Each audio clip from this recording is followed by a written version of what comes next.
Kenapa kepercayaan-kepercayaan tentang jin itu sangat integral dengan kepercayaan dan tradisi Muslim? Sebagai bagian dari agama Abrahamik, kenapa kepercayaan tentang jin ini gak terlalu terdengar di tradisi Yahudi dan Kristen? Gimana kalau aku bilang jin itu adalah hantu gurun yang merupakan kepercayaan setempat dan terasimilasi dengan ajaran agama?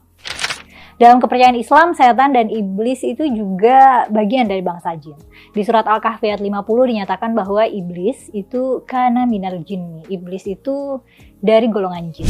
Di surat Al-An'am ayat 112 katanya setan itu ada yang dari golongan jin dan ada yang dari golongan manusia. Gitu. Katanya likuli nabiyin, tiap nabi-nabi itu aduan, ada musuhnya, syayatinal insi wal jinni, yaitu setan-setan dari golongan manusia dan jin. Berarti nggak semua jin itu setan dan iblis ya. Nah, jin ini dalam konteks budaya Muslim biasanya memang yang disebut makhluk halus secara umum ya. Makanya kadang kan kalau kita bilang, wah ini tuh ada hantunya gitu, atau ada tuyulnya, atau ada kuntilanak atau apalah gitu. Biasanya disanggahnya, oh enggak itu mah jin gitu. Nggak ada yang namanya hantu, adanya jin. Nggak ada yang namanya arwah penasaran, adanya jin gitu. Nah, at least begitu ya dalam pengalaman dan pemahamanku. Secara historis, Yahudi dan Kristen itu kan punya sejarah yang linear ya sama sejarah Islam. Tapi di tradisi mereka secara umum nggak ada kepercayaan tentang jin. Dalam tradisi Kristen dan Yahudi terdapat konsep makhluk spiritual gitu, seperti malaikat dan setan yang masing-masing berperan sebagai pembawa pesan ilahi dan penguji keimanan manusia gitu. Tapi konsep jin sebagai entitas terpisah itu nggak ada gitu. Nah, secara konsep di dalam ajaran Islam, jin itu setara sama manusia, diciptakan untuk jadi hamba Tuhan. Dan ada jin yang jahat, ada juga jin yang baik gitu. Ada yang kafir, ada juga yang muslim. Sebelum lanjut, aku mau ngumumin kalau aku juga bikin konten yang secara eksklusif hanya bisa diakses oleh member. Konten-kontennya aku kurasi berdasarkan tingkat sensitivitasnya karena akan dibutuhkan kebijaksanaan ekstra untuk nyimak konten yang ekstra sensitif ya. Biaya membershipnya Rp19.000. 19 ribuan sih tepatnya. Dan kenapa aku pisahin ini ya karena supaya yang nonton tuh emang yang pengen nonton aja gitu dan ngasih konsen untuk mau nonton. Jadi kalau tertarik bisa join ya, tombolnya ada di sebelah subscribe. Lanjut lagi, jin secara kepercayaan itu merupakan kepercayaan lama ya. Sebelum tradisi Islam datang, jin itu memang dipercaya sebagai semacam hantu gurun. Nah, kepercayaan tentang jin ini cukup distintif nih di Arab pra-Islam meskipun nggak secara absolut ya. Ada juga catatan-catatan lama bangsa Asyur dari Mesopotamia kuno tentang jin dan ada juga dari tradisi Zoroaster. Nah, menurut kepercayaan orang Arab, jin itu bisa jahat, bisa baik, bisa melakukan penculikan, bisa melakukan pencurian, bisa kawin sama manusia, bisa merasuki orang, bahkan bisa membunuh. Bisa juga shapeshifting atau berubah rupa ya, jadi hewan gitu. Biasanya kucing hitam, anjing hitam, ular hitam, kalajengking hitam, burung, reptil, macam-macam lah ya. Oh, dan bisa juga menyerupai manusia. Ada riwayatnya. Oh, dan bisa jadi penjaga juga gitu, kayak yang kita bilang hodam-hodam itu, atau jin korin, ya itu bagian dari kepercayaan bahwa ada yang namanya jin, dan jin itu bisa aja ngedampingin kita gitu. Kamu ikut trenanya hodam-hodam itu nggak sih? Kan lucu-lucu tuh ya meme-nya. Nah, ada karya yang menarik banget nih, karya Zakaria Al-Qazwini, terbit abad 16 gitu. Dia punya buku judulnya Ajaib Al-Makhluqat atau Makhluk-Makhluk Ajaib. Atau mungkin ini versi J.K. Rowling-nya tuh Fantastic Beasts kali ya. Nah, ada deskripsi tentang hewan-hewan beneran dan hewan-hewan fantasi, termasuk makhluk mitologis kayak jin. Ada juga Kitabul Bulhan atau buku tentang keajaiban yang ditulis Hasan Isfahani di abad 14. Itu isinya tentang astronomi, astrologi, ada zodiak juga, ramalan, legenda, dan cerita rakyat yang memuat juga deskripsi tentang jin dan cerita-cerita di teks suci. Jadi sebagai gambaran, dulu tuh perihal epistemologis gitu ya, atau pengelompokan ilmu pengetahuan tuh nggak ketat kayak sekarang ya. Tentu ada batasan perkembangan ilmu pengetahuan ya sebabnya. Jadi gini, kalau di kita kan zaman sekarang nih dimana akses pengetahuan sangat mudah dan murah dan ilmu pengetahuan sudah maju, kita bisa nih dengan mudah menganalisis mana mitos, mana legenda, mana sains, mana pseudoscience, mana ranah moral, mana ranah fakta dan lain sebagainya ya. Jadi idealnya kita bisa dengan mudah mengidentifikasi ranah informasi. Nah, dulu tuh urusan agama, filsafat, cerita rakyat, kepercayaan setempat itu kayak apa ya, terjahit dengan budaya sehingga sulit dipisahkan dan dibedakan gitu. Keilmuan seni, sains, agama, sastra, maupun filsafat gitu masih berkelindan secara ketat. Nah, jadi informasi tentang jin ini baik dari manuskrip suci maupun sastra populer ya diterimanya sebagai bagian dari budaya berkehidupan gitu, bukan ranah percaya nggak percaya.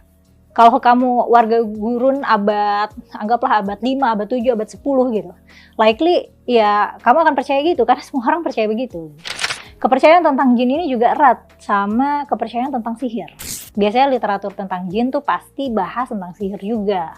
Nah, karena itu bedanya manusia sama jin. Jin tuh bisa sihir. Kalau ada manusia yang bisa sihir ya itu karena dibantu jin. Makanya biasanya yang populer tuh cerita Nabi Sulaiman. Di kerajaan Sulaiman kan bangsa jin itu juga termasuk bagian dari kerajaannya. Nah, kisah-kisahnya ya tentu kebanyakan sumbernya itu kisah Israiliyat ya. Israiliyat itu adalah kayak cerita rakyat setempat Bani Israel lah yang nggak tahu otoritasnya gimana, nggak tahu penulisnya siapa, sumbernya dari mana, tapi cerita itu masyarakat setempat tuh tahu cerita itu gitu. Nah, ada juga cerita di hadis-hadis dan ada juga di Quran. Nah, di mana Nabi Sulaiman nih pernah ngelarang bangsa jin untuk melakukan sihir. Nah, ketika Islam datang dan disebarluaskan, budaya kepercayaan terhadap jin ini jadinya terasimilasi ya, integrasi jin ke dalam konsep jin ke dalam doktrin Islam itu mungkin kita bisa lihatnya sebagai contoh sinkretisme ya, di mana elemen-elemen dari kepercayaan setempat diadopsi dan disesuaikan dengan kerangka teologis baru supaya memudahkan transisi kepercayaan bagi penduduk lokal, supaya mudah diterima juga oleh warga Arab sana gitu ya. Gak semua kepercayaan tentang jin itu diterima ya dalam doktrin Islam. Sebagian memang diadopsi dalam doktrin Islam, sebagian dibuang dan dianggap sebagai khurafat atau tahayul. Nah, proses seleksi ini mencerminkan adanya usaha untuk menjaga inti ajaran monoteistik Islam, tapi sembari juga mengakomodasi hingga batas tertentu ya. Mengakomodasi keberagaman kepercayaan dan praktek spiritual lokal pada saat itu. Nah, kalau asimilasi di Indonesia jadi bentuknya tuh gini, hantu-hantu dengan kearifan lokal ya, kayak misalnya kelong wewe gitu, jenglot, kuyang, leak. Nah, jadinya mereka nih jadi dikategoriin jin juga. Sebelum Islam masuk ke Indonesia ya hantu-hantu kita bukan jin, ya dedemit lokal aja. Ya ini kan cuma konsep-konsepan aja ya. Nah, tiap budaya tuh kan biasanya punya jenis hantunya masing-masing ya, yang kemungkinan sebenarnya merupakan proyeksi dari ketakutan kolektif dan melekat pada budaya setempat. Kita kan takut sama pocong karena takut sama konsep orang mati bisa hidup lagi gitu. Sama orang mati gentayangan tuh kan kita takut. Dan orang mati di sini kan mayoritas dibungkus pocong ya, jadi pas sudah mati gitu. Jadi ya hantu yang kita takutkan, konsep hantunya itu ya hantu pocong gitu. Nah, di belahan dunia lain ya hantunya vampir yang pakai peti gitu, atau Dracula, atau apalagi lah yang kita nggak relate karena nggak ada kemelekatannya sama kita secara kultural. Intinya agama Islam atau agama apapun itu nggak mungkin statis gitu, nggak mungkin kayak jebret turun dari langit dengan value dan kerangka yang konkret gitu. Pasti udah ada interaksi dinamis dengan lingkungan sosial budayanya. Kemudian ada juga kan proses adaptasinya, ada proses interpretasinya yang bikin nilai agama tuh gak bisa sekaku itu gitu. Agama itu adalah konstruksi sosial dan budaya yang mengadopsi, yang menyesuaikan, dan kadang-kadang juga menolak atau menentang elemen-elemen mitologis dari konteks historis dan geografisnya. Nah, kalau kamu gimana nih? Percaya jin dengan konsep yang gimana? Atau mungkin nggak percaya jin sama sekali? Ada cerita tentang jin nggak? Mungkin yang kamu pernah alami atau kamu dengar dari mana gitu? Share kolom komentar ya. Makasih udah nonton sampai selesai dan sampai ketemu di konten selanjutnya.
You're listening to DJ PP.